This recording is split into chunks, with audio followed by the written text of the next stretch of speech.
Naalala niyo to? Kukwento ko sa inyo kung saan ako nagpunta ha. Nagpunta ako sa MOM, Ministry of Manpower dito sa Singapore. Kung sa Pilipinas, DOLE.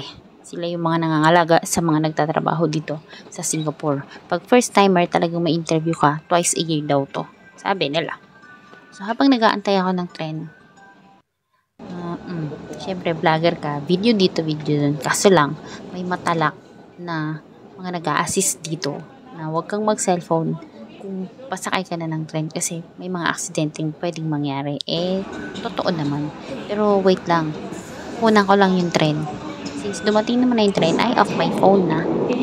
And sa loob, standing tayo. Kasi nakakahiya mo po eh. Baka may mas may kailangan ng upuan kaysa sa atin. Going! Siyempre, walang makakapigil mag-video sa atin kahit palabas na tayo, di ba? Kahit hindi natin alam kung ano at saan tayo pupunta. First time ko kasi magpunta doon. Pero dahil witty tayo, nakiramdam na lang ako sa paligid ko. Pinakinggan ko yung mga nasa paligid ko kung meron ba akong kapareho na pupuntahan. And luckily, meron. Marami sa paligid ko ang pupunta din sa pupuntahan ko. Meron sa harap, meron sa likod. Kaya sinundan ko na lang sila kung saan sila papunta.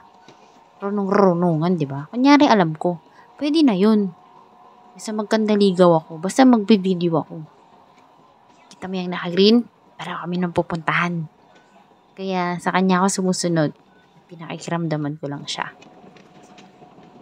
Pag akit niya, akit din ako. Kaso ang bilis niya maglakad. Kala niya naman habulin ko siya. Yung nasa likod ko kasi, pareho din kami ng pupuntahan. Kaya hindi na ako naghabol dun sa mamang naka-green. Nakarating naman ako kung saan ako papunta. Kaso lang, natakot ako mag-video eh.